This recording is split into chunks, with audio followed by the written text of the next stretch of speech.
teman-teman, sekarang berada di Museum Warga Pustaka untuk pengerjaan remedi sejarah.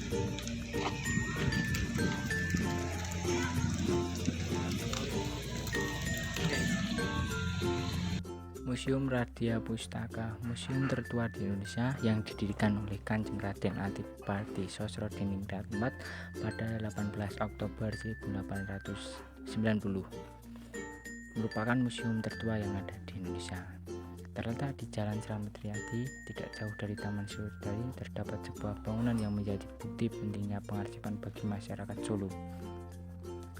Terletak satu komplek dengan kantor dinas kebudayaan dan pariwisata. Bangunan yang sekarang menjadi museum sebelumnya merupakan kediaman seorang warga negara Belanda yang bernama Johannes Busselaar. Karenanya museum ini pun memiliki nama lain, yaitu Logika di Polo. Karena sebelumnya merupakan rumah hunian, tata ruang museum ini pun tidak seperti museum pada umumnya. Bentuk bangunan asli tetap dipertahankan dengan hanya mengubah beberapa bagian, seperti menghilangkan kamar mandi untuk mendapatkan ruang pamer yang lebih luas.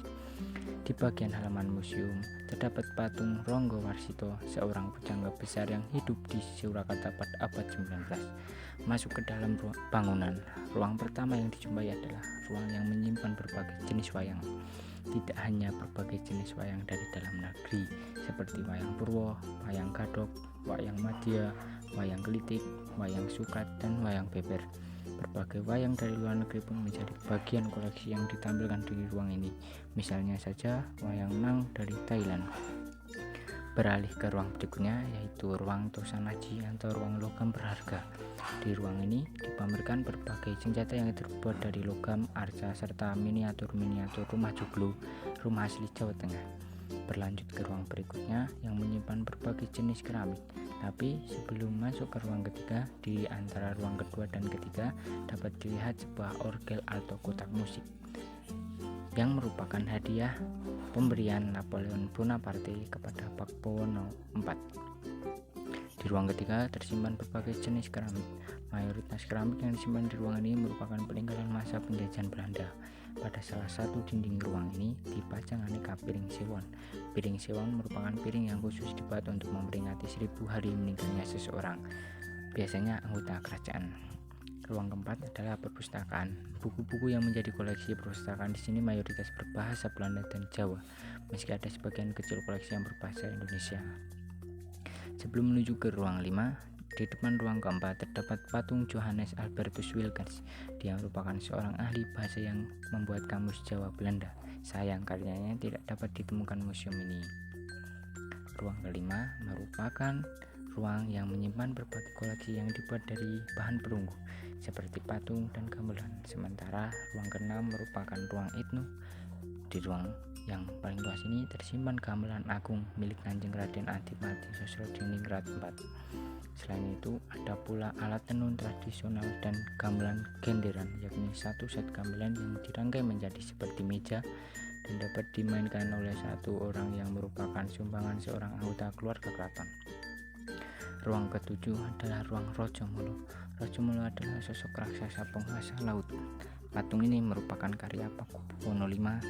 Patung Raja Mala merupakan hiasan bagian depan perahu yang digunakan untuk menjemput permaisuri Pakubuwono IV.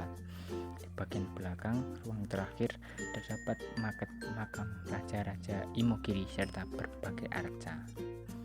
Pada tahun 2006, museum ini sempat menjadi pemberitaan karena sebagian koleksinya hilang. Koleksi yang asli telah ditukar dengan replika. Setelah itu, melalui pencarian, sebagian dari koleksi yang hilang dapat ditemukan. Sebagian koleksi yang ada di museum ini pun merupakan replika yang ditandai dengan keterangan khusus. Museum ini memiliki koleksi 400 buku Jawa kuno yang merupakan naskah hasil tulisan tangan sebelum ditemukan mesin ketik. Naskah yang berisi kekayaan budaya Jawa ini umumnya menceritakan tentang tata kehidupan dan cara berpikir masyarakat dalam menjalani kehidupan. Sejumlah karya sastra babat dan serat yang tergolong seperti Martyrs Piece ini ditulis dalam aksara Jawa. Namun ada beberapa yang sudah dicetak melalui pengalihan aksaraan Latin. Selain itu juga terdapat ribuan eks lembar buku-buku lama berhuruf Jawa namun dalam bentuk cetakan cap. Pancen